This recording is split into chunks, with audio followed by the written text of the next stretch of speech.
Hey, Wishblade friends.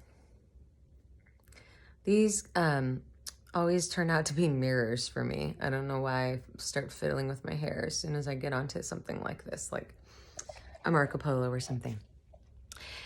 Hey, I wanna have a conversation with you guys, and I'm thinking Marco Polo might be the place to do it. I don't know how many of you guys have Marco Polo on your app world, but I believe there's a way to do group Marcos, or sorry, group polos. And it might be a good way for us to have an ongoing conversation. I think that'd actually be more helpful to us than some of the other ways that we've been trying to connect during COVID crazy. But I've been thinking and praying about what we can be doing as our next project and how to be talking and connecting about worship. And I saw this post and I felt like it was really perfect for us to talk about. And so the post basically made a strong statement. And the statement was basically, don't gauge your effectiveness as a worship leader by the response in the room. And I thought, how many times have we as worship leaders gotten caught in the cycle of thinking that we had to determine how effective our worship was based on how many people were kneeling or had their hands raised? And I know that in the last year, we have tried to start making a mindset shift in our worship team about this, and trying to call people up to a higher sense of thinking and a higher sense of something above needing personal validation from the congregation. And we've been trying to move people this way, but I think our conversations for so long were geared about how effective was that.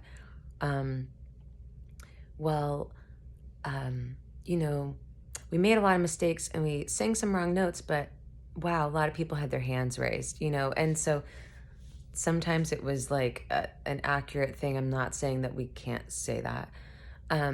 But I think sometimes it's a lazy way to approach an evaluation of what worship was and how it went. And I think that we need to go beyond that.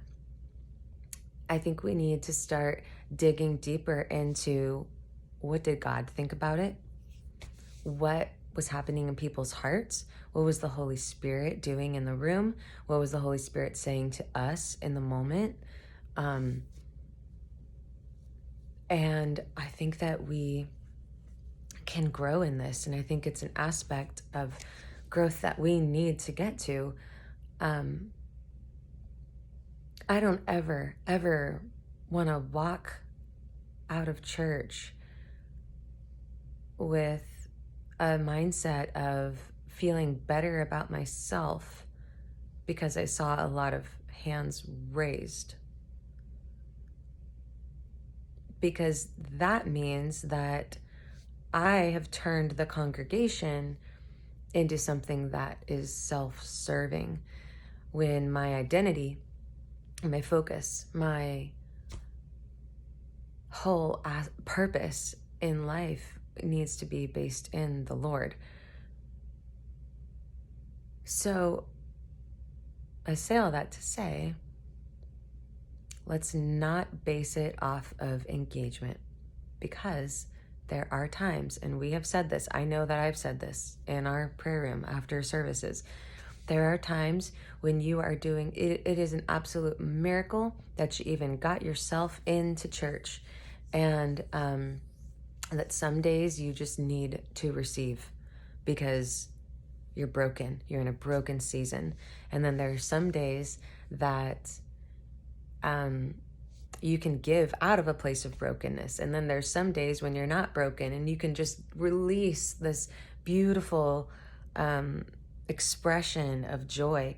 And I think that as worship leaders, we've got to get above this idea that engagement is the defining factor of how well we did. So let's talk about it. I want to know what you guys think. If you disagree, great. Let's talk about it. I want to hear it. Is this a new concept to you? Hopefully not, because we have been talking about it for a little while. What do you guys think about this? I want to hear, and love you guys. And I'm hoping that we can get some kind of polo situation happening that might be better for what we need to do. Okay? Love you guys. Bye.